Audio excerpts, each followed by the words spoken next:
saudara-saudara, juga anak-anak yang dikasihi dan mengasihi Tuhan Yesus Kristus. Selamat hari Minggu. Selamat mensyukuri kehangatan beribadah bersama dengan keluarga di rumah. Tentu kita sudah semakin rindu untuk beribadah bersama-sama di gedung gereja GKJ Jakarta. Tetapi biarlah rindu itu kita simpan, kita tambah dengan pengharapan bahwa suatu hari nanti setelah wabah ini berakhir, kita bisa beribadah bersama-sama di gedung gereja kita tercinta GKJ Jakarta. Selamat mensyukuri kehangatan di dalam rumah. Selamat beribadah.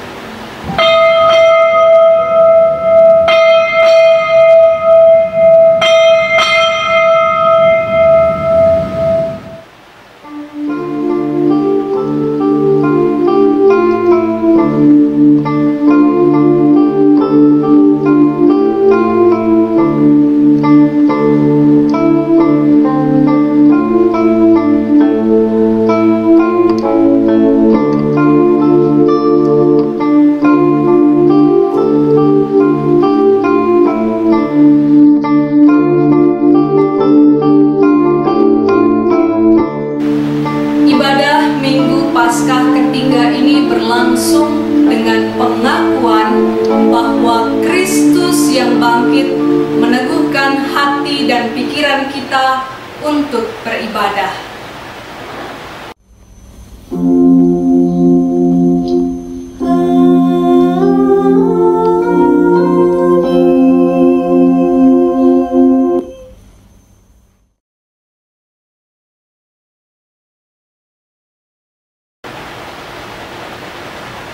Kasih karunia dan damai sejahtera dari Allah Bapa kita dan dari Tuhan Yesus Kristus menyertai saudara. Juga menyertai saudara. Saudara-saudaraku, di hari Minggu Paskah ketiga ini kita mengenang kembali kebangkitan Kristus melalui kisah perjalanannya bersama dua orang murid yang ke Emmaus. Kita kadang seperti dua orang murid tersebut yang kehilangan harapan karena kematian Yesus, Sang Mesias. Mereka berharap Yesus menjadi raja, tapi kenyataannya Yesus mati, tidak sesuai dengan keinginan mereka. Melalui perjumpaan di Emmaus, Yesus menegur agar mereka dan kita dapat menerima bahwa kehendak manusia tidak selalu sesuai dengan kehendaknya.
Saudara, sebelum kita bersama-sama membaca serta merenungkan sabda Tuhan, marilah kita berdoa syukur dan mohon penerangan Roh Kudus. Mari kita berdoa. Ya Tuhan, kami bersyukur kami boleh menikmati kehangatan bersama orang yang kami kasihi pada hari ini. Kami juga bersyukur jikalau pada hari ini kami boleh beribadah seorang diri. Semua itu berkat yang Tuhan beri kepada kami.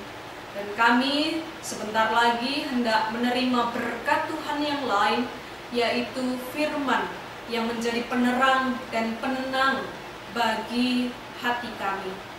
Tolonglah kami untuk boleh mendengarkan, meresapi, serta melakukan di dalam kehidupan kami sehari-hari. Dalam Kristus kami memohon. Amin.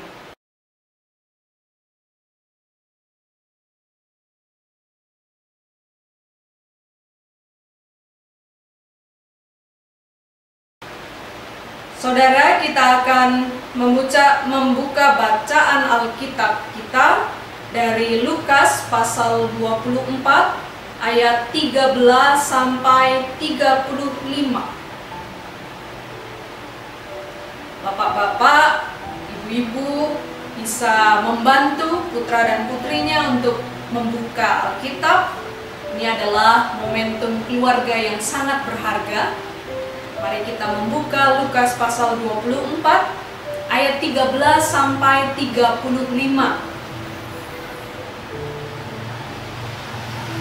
Pada hari itu juga, 2 orang dari murid-murid Yesus pergi ke sebuah kampung bernama Emmaus yang terletak kira-kira 7 mil jauhnya dari Yerusalem. Dan mereka bercakap-cakap tentang segala sesuatu yang telah terjadi. Ketika mereka sedang bercakap-cakap dan bertukar pikiran, datanglah Yesus sendiri mendekati mereka, lalu berjalan bersama-sama dengan mereka. Tetapi ada sesuatu yang menghalangi mata mereka, sehingga mereka tidak dapat mengenal Dia. Yesus berkata kepada mereka, "Apakah yang kamu percakapkan sementara kamu berjalan?" Maka berhentilah mereka dengan muka muram. Seorang dari mereka namanya Kleopas menjawabnya, "Adakah engkau satu-satunya orang asing di Yerusalem yang tidak tahu apa yang terjadi di situ pada hari-hari belakangan ini?" Katanya kepada mereka, "Apakah itu?" Jawab mereka, "Apa yang terjadi dengan Yesus orang Nazaret? Dia adalah seorang nabi yang berkuasa dalam pekerjaan dan perkataan di hadapan Allah dan di depan seluruh bangsa kami. Tetapi imam-imam kepala dan pemimpin-pemimpin kami telah menyerahkan Dia untuk dihukum mati, dan mereka telah menyalibkannya. Padahal kami dahulu mengharapkan bahwa Dialah yang datang untuk membebaskan bangsa Israel. Tetapi sementara itu telah lewat 3 hari sejak semuanya itu terjadi. Tetapi beberapa perempuan dari kalangan kami telah mengejutkan kami. Pagi-pagi buta mereka telah pergi ke kubur dan tidak menemukan mayatnya. Lalu mereka datang dengan berita bahwa telah kelihatan kepada mereka malaikat-malaikat yang mengatakan bahwa Ia hidup. Dan beberapa teman kami telah pergi ke kubur itu dan mendapati bahwa memang benar yang dikatakan perempuan-perempuan itu, tetapi Dia tidak mereka lihat. Lalu Ia berkata kepada mereka, "Hai kamu orang bodoh, betapa lambannya hatimu sehingga kamu tidak percaya segala sesuatu yang telah dikatakan para nabi. Bukankah Mesias harus menderita semuanya itu untuk masuk ke dalam kemuliaannya?" Lalu Ia menjelaskan kepada mereka apa yang tertulis tentang Dia dalam seluruh kitab suci, mulai dari kitab-kitab Musa dan segala kitab nabi-nabi. Mereka mendekati kampung yang mereka tuju, lalu Ia berbuat seolah-olah hendak meneruskan perjalanannya. Tetapi mereka sangat mendesaknya, katanya, "Tinggallah bersama-sama dengan kami, sebab hari telah menjelang malam dan matahari hampir terbenam." Lalu masuklah Ia untuk tinggal bersama-sama dengan mereka. Waktu Ia duduk makan dengan mereka, Ia mengambil roti, mengucap berkat lalu memecah-mecahkannya dan memberikannya kepada mereka. Ketika itu terbukalah mata mereka dan mereka pun mengenal Dia. Tetapi Ia lenyap dari tengah-tengah mereka. Kata mereka seorang kepada yang lain, "Bukankah hati kita berkobar-kobar ketika Ia berbicara dengan kita di tengah jalan dan ketika Ia menerangkan kitab suci kepada kita?" Lalu bangunlah mereka dan terus kembali ke Yerusalem. Di situ mereka mendapati ke-11 murid itu. Mereka sedang berkumpul bersama-sama dengan teman-teman mereka. Kata mereka itu, "Sesungguhnya Tuhan telah bangkit dan telah menampakkan diri kepada Simon." Lalu kedua orang itu pun menceritakan apa yang terjadi di tengah jalan dan bagaimana mereka mengenal Dia pada waktu Ia memecah-mecahkan roti. Demikianlah Injil Yesus Kristus. Yang berbahagia ialah mereka yang mendengarkan firman Allah dan yang memeliharanya. Haleluya.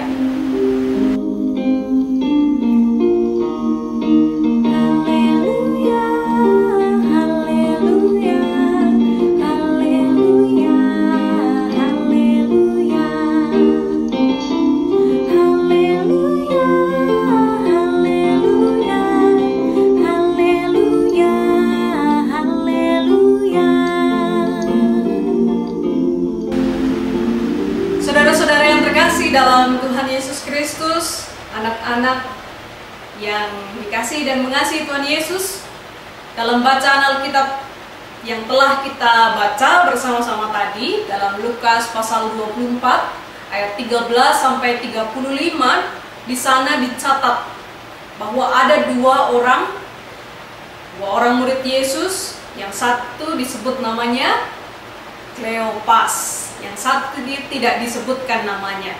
Dua orang murid Yesus ini pergi setelah merayakan Paskah. Mereka pergi ke sebuah kampung bernama Emmaus.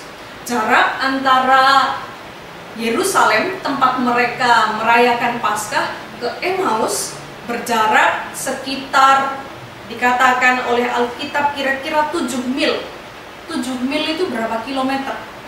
7 mil jika kita konversi dalam kilometer, jaraknya sekitar 11 kilometer. 11 kilometer dari Yerusalem ke Emmaus, dua orang murid Yesus berjalan.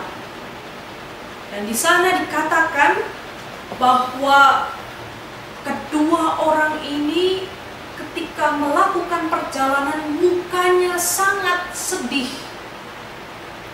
Mereka merespons kabar kebangkitan Tuhan Yesus bukan dengan perasaan gembira seperti kita merayakan Paskah. Kalau kita merayakan Paskah, kita bergembira. Tapi di sini diceritakan bahwa dua orang murid Yesus bersedih. Mereka masih hidup dalam rasa ketakutan, gelisah, sebab mereka menganggap bahwa Yesus telah mati dan mereka tidak punya pemimpin lagi. Dan lagi pula, di tengah-tengah masyarakat Yahudi dan masyarakat Romawi pada waktu itu, mereka tidak percaya tentang kebangkitan orang mati. Baik pemerintah Romawi maupun masyarakat Yahudi tidak percaya akan konsep kebangkitan orang mati. Mengapa? Karena orang Yunani, para pemerintah Romawi, punya persoalan sensitif tentang kebangkitan orang mati. Bagaimana mungkin ada orang mati yang bangkit? Sebab dewa yang disembah oleh orang Yunani, yaitu yang bernama Dewa Osiris. Dewa Osiris adalah dewa yang berkuasa atas kematian.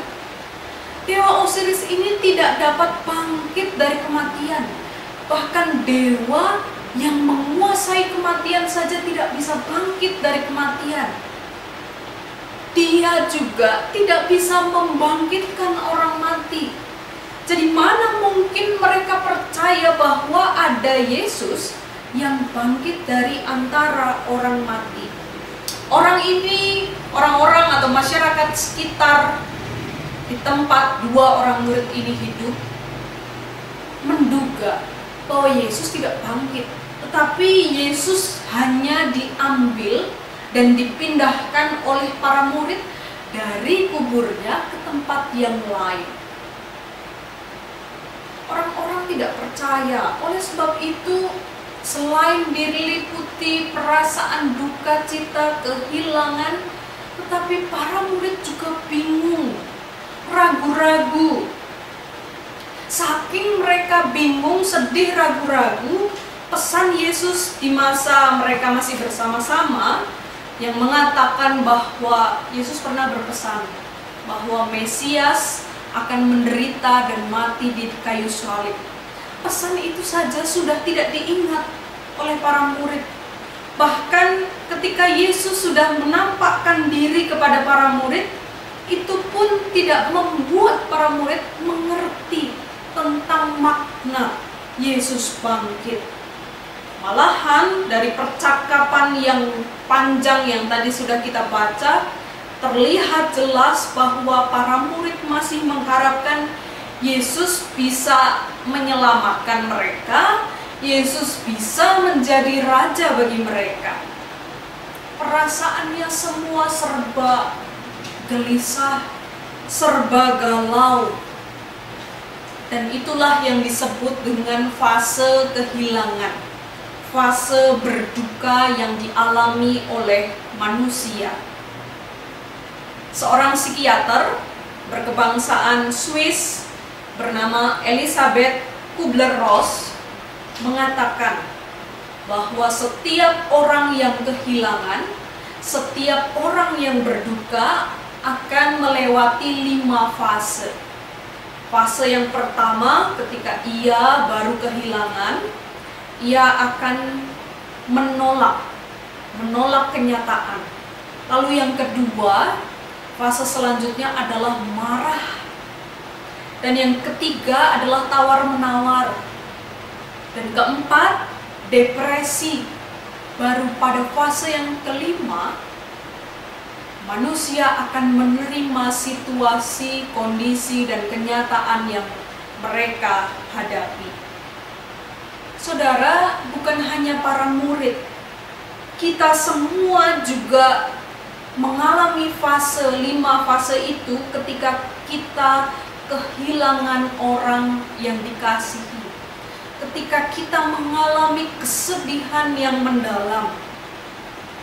Sekarang pertanyaannya, kalau semua manusia akan mengalami 5 fase itu, bagaimana memulihkan luka, memulihkan kesedihan akan kehilangan orang yang dikasihi? Hal yang menarik yang kita simak dari bacaan Alkitab kita adalah pengalaman para murid tentang peristiwa kebangkitan Yesus Kristus tidak secara otomatis membuat mereka bersuka cita. Yesus meninggal, Yesus mati, lalu ia bangkit dari antara orang mati. Hal itu ternyata tidak membuat perasaan para murid menjadi sukacita.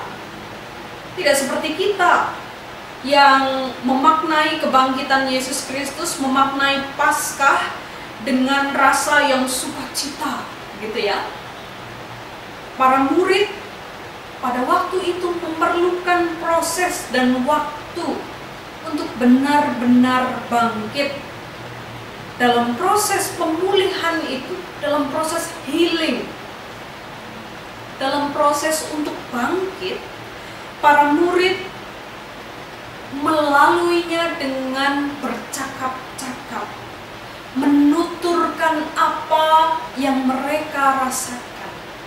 Jadi proses penyembuhan luka dilalui dengan tahap ngobrol, menceritakan apa yang mereka rasakan. Injil Lukas memberikan gambaran kepada kita bagaimana proses bercerita menjadi sebuah proses yang berharga, proses menyembuhkan luka, dan pada akhirnya bercerita itu yang membuat hati para murid pada akhirnya berkobar-kobar. Kita akan lihat betapa proses bertutur kata, ngobrol, curhat sebagai sebuah proses yang berharga dalam pemulihan luka. Saudara, Stephen Lex, seorang penafsir Alkitab, memberi catatan bahwa pada awalnya dua orang murid Yesus ini hanya bercakap-cakap biasa. Ayat 14 menyebutkan di sana bahwa para murid hanya bercakap-cakap biasa. Namun kemudian percakapan itu dikatakan di ayat 15 semakin meningkat. Dan dengan ditambahi dengan bertukar pikiran. Artinya dari omong-omong biasa nih, bisa saja mereka bergosip, bisa saja pada waktu itu mereka mengeluh tentang si ini dan si itu. Obrolan biasa, mereka meningkat membahas suatu peristiwa tentang Yesus, dan mereka mencari makna tentang peristiwa itu bagi kehidupan mereka. Mereka belajar menemukan makna di balik peristiwa. Mereka belajar mengerti peristiwa yang mereka saksikan, serta belajar untuk memecahkan setiap kesulitan-kesulitan yang mereka hadapi. Sebab ternyata para murid merasakan bahwa ekspektasi berbeda dengan realita yang mereka hadapi. Saudara, pada bagian ini tidak hanya para murid, tetapi kita semua juga merasakan, bukan? Bahwa seringkali ekspektasi berbeda dengan realita yang kita hadapi. Namun, tidak banyak orang yang mau mencoba belajar untuk menemukan makna di balik peristiwa, sebagaimana dilakukan oleh para murid. Tentu untuk menemukan makna di balik peristiwa itu kita butuh orang lain untuk menolong. Dan Yesus hadir di tengah percakapan itu untuk menolong para murid memaknai setiap peristiwa duka. Yesus menjadi kawan yang baik untuk bercakap-cakap. Yesus jadi teman ngobrol yang baik.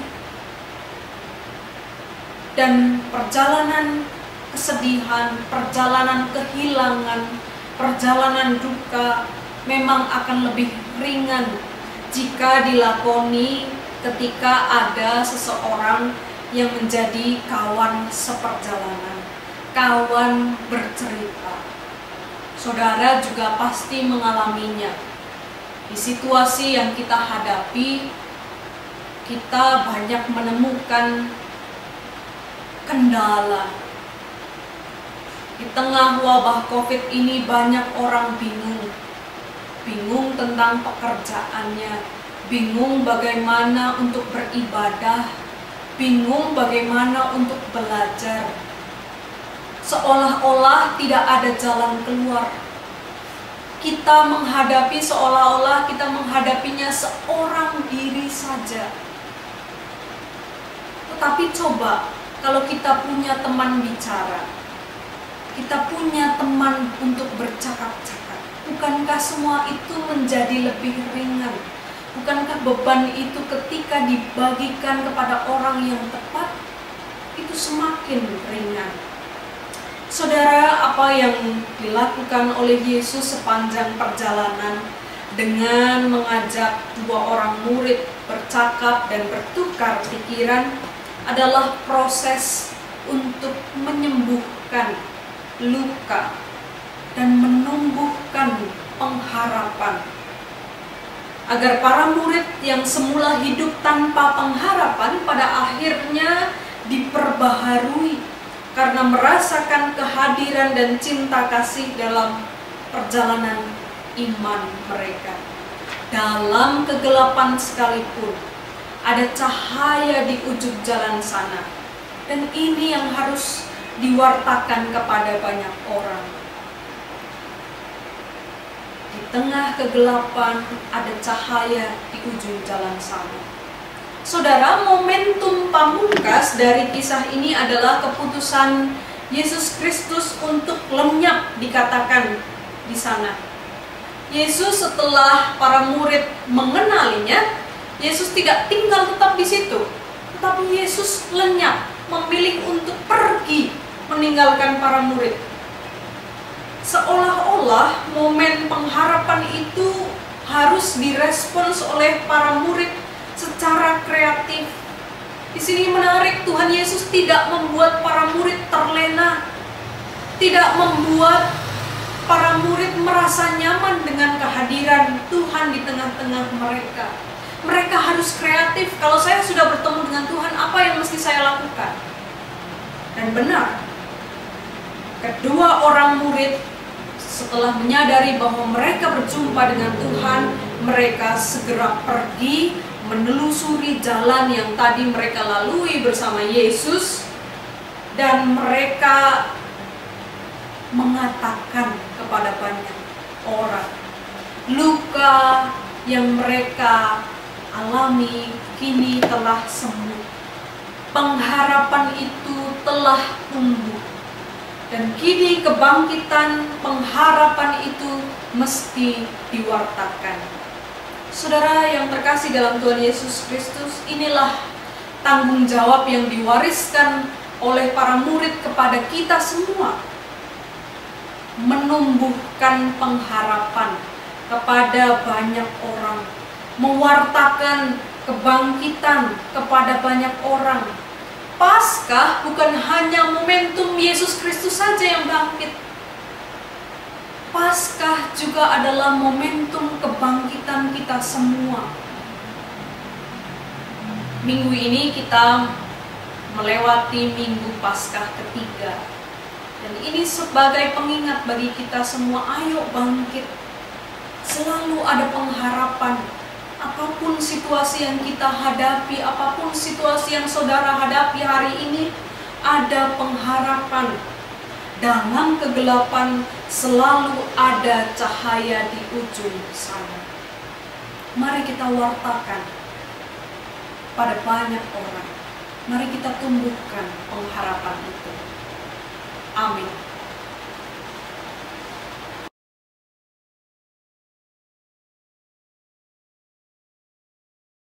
Saudara yang terkasih di dalam Tuhan Yesus Kristus, marilah kita bangkit berdiri. Kita kembali ikrarkan pengakuan iman rasuli bersama-sama.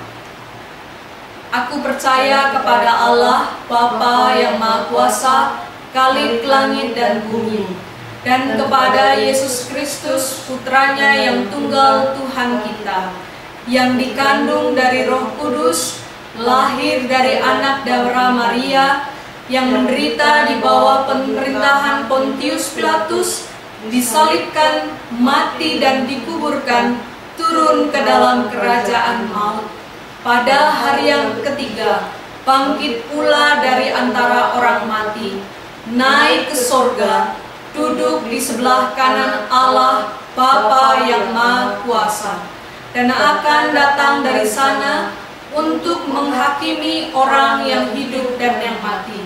Aku percaya kepada Roh Kudus, gereja yang kudus dan am, persekutuan orang kudus, pengampunan dosa, kebangkitan daging, dan hidup yang kekal. Amin.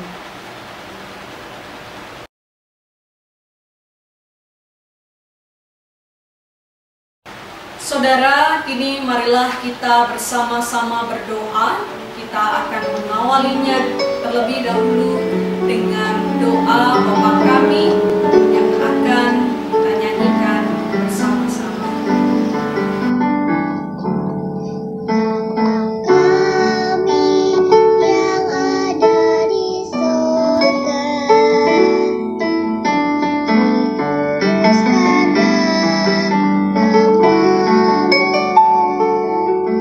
Datanglah kerajaan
Mari kita berdoa syafaat.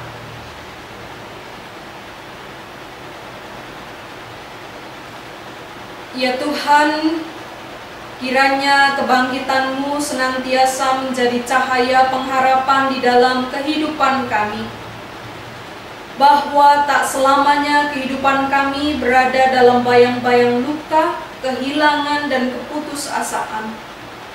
Tolonglah kami untuk senantiasa yakin bahwa Engkau berjalan bersama dan menemani kami melewati setiap pergumulan. Dan tolonglah kami untuk menyadari bahwa bercakap-cakap dengan Tuhan adalah sebuah proses pemulihan yang kami butuhkan.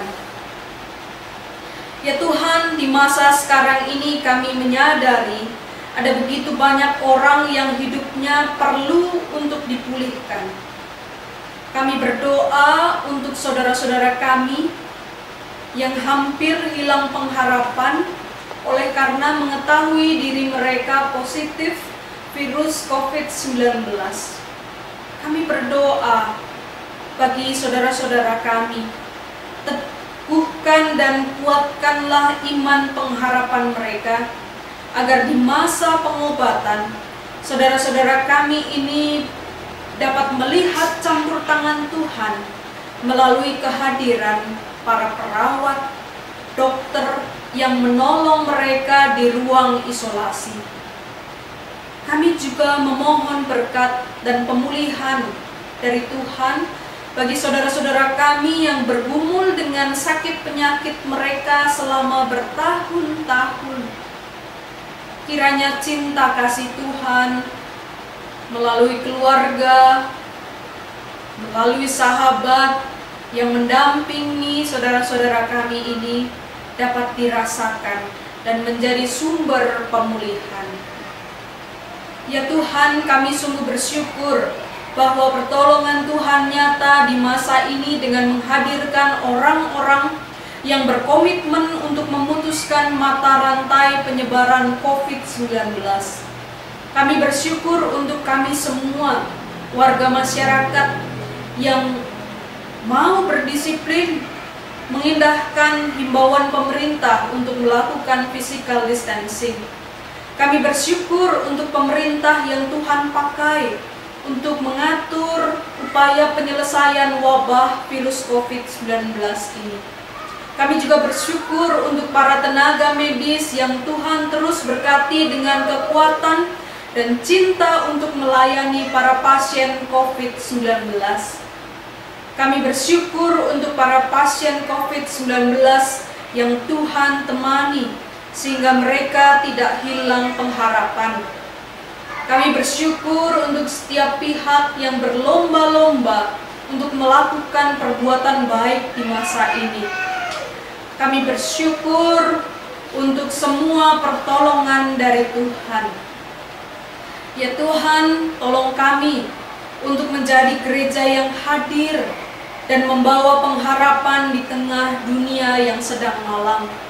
Buatlah kami untuk selalu merasa bersalah jika kami tidak melakukan kebaikan dan menolong sesama di situasi ini. Doronglah kami untuk memiliki ambisi, untuk berkolaborasi dengan semua pihak, untuk menyatukan kekuatan, bergotong royong, untuk menopang bangsa ini.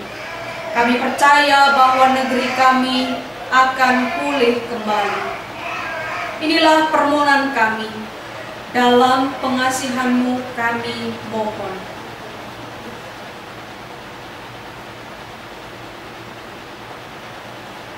Amin.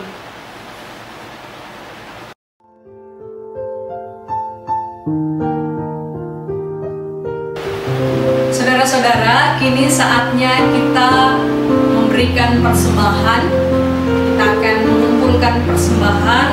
Saudara bisa mengumpulkannya bersama dengan keluarga, kemudian menyerahkannya pada saat saudara nanti beribadah bersama-sama, atau dengan alternatif yang kedua, saudara bisa mentransfer persembahan dari saudara maupun keluarga saudara ke nomor rekening Majelis Gereja Kristen Jawa Jakarta.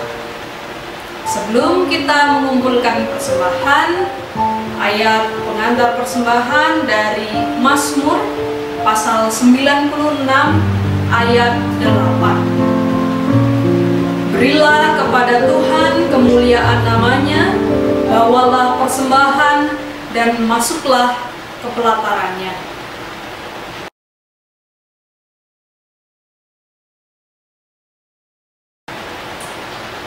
Mari kita berdoa bersama untuk persembahan ini. Mari kita berdoa. Syukur padamu ya Allah yang telah memberkati kami dalam kehidupan ini. Kiranya Engkau berkenan atas persembahan yang kami bawa dan berikan kepadamu. Persembahan yang kali ini kami haturkan dengan cara transfer bank, atau nanti kami akan berikan ke gereja pada saatnya.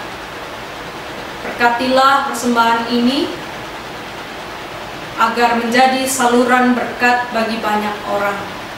Berikan kami hati yang bersih dan pikiran yang jernih dalam mengelola dan menggunakan persembahan kami ini. Amin.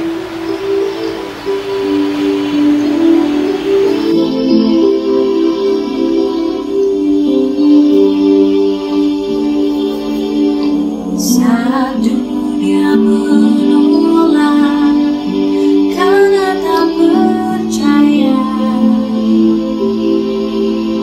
saat dunia pun bimbang karena tak kenal Dia, Yesus memanggil kita menjadi saksinya. Nyatakan semua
semua diutus ke tengah-tengah dunia.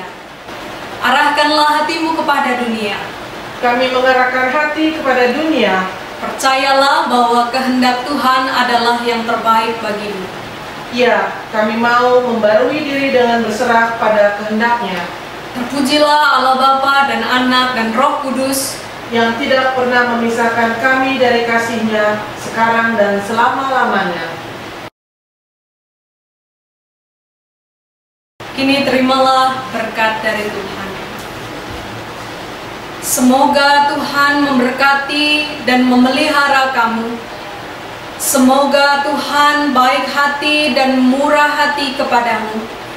Semoga Tuhan mengasihi kamu dan memberi kamu damai. Haleluya, haleluya, haleluya, amin.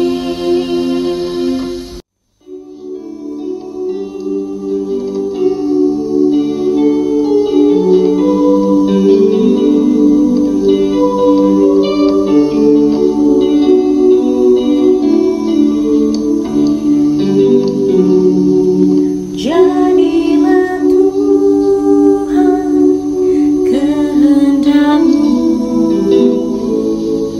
ku tanam ia di tangan-Mu.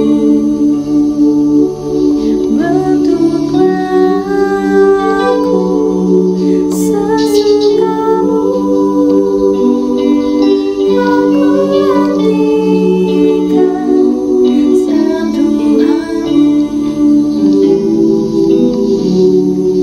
jadilah Tuhan kehendak-Mu, segala kuasa di tangan-Mu. Tolonglah Tuhan, aku lemah, jamahlah aku, kuatkanlah.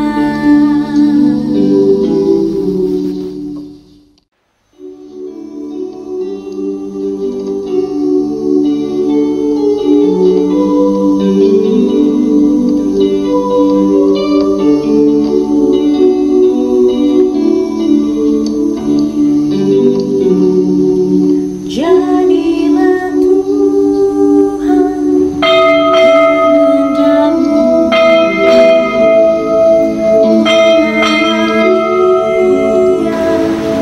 Saudara-saudara yang terkasih dalam Tuhan Yesus Kristus, kiranya saudara semua merasakan sapaan Tuhan, berkat Tuhan dalam ibadah minggu bersama dengan keluarga. Kita terus doakan setiap orang yang terlibat dalam memutus mata rantai COVID-19 ini. Tetap di rumah, tetap berpengharapan. Tuhan memberkati kita. kehendak-Mu, segala kuasa di tangan-Mu. Tolonglah Tuhan, aku lemah, jamahlah aku, kuatkanlah.